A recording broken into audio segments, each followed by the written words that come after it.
Hi, Cadet fans. Welcome to Inside BaseCo.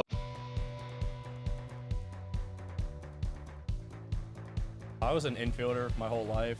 I didn't pitch until I got here, really. So, being kind of a smaller kid too, I really loved Dustin Pedroia growing up. Loved the way he played, and he obviously is a really small dude. He's on my favorite team, so gotta like him.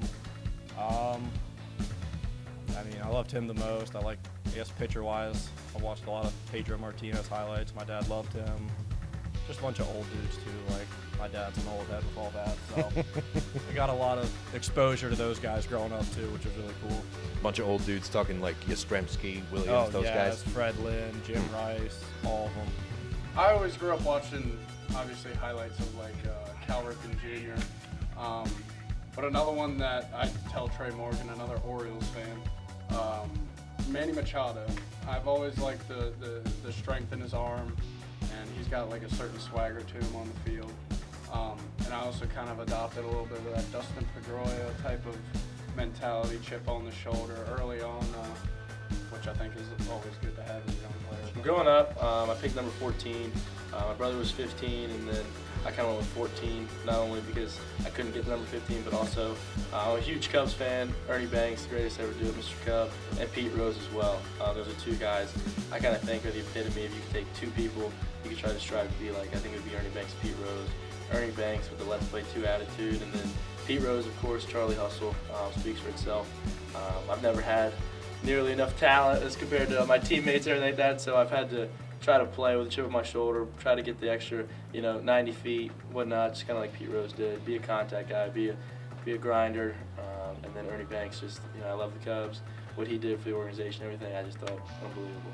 So I loved watching a Manny Ramirez hit. He had the dreads coming out of his hat, and when he would hit the homers to left, he would stand there, and it was really cool. And then I loved watching a Joe Mauer catch. He was so composed, such a pro back there, and I tried to model my game off of him back there. Yeah. Congratulations to Joe. Just Yeah, got into facts, the Hall yep. of Fame Shout out to Joe, yesterday. yep. Somebody that comes to mind is definitely Adam Jones. He played center field for the Baltimore Orioles for a while.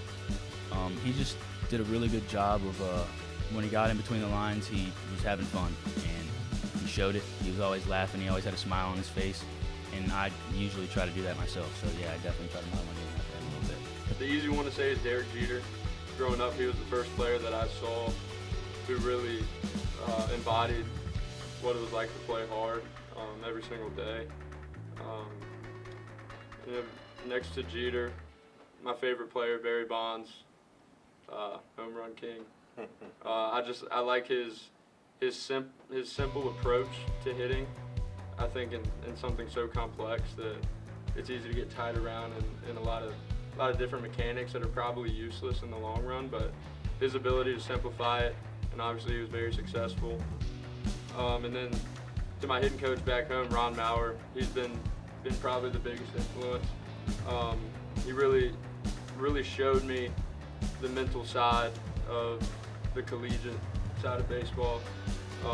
I go and see him every winter break, and half the time it's not even him trying to fix something mechanically, but it's more like just talking the game, and it's refreshing to know. It's kind of a check-in. Yeah, no doubt.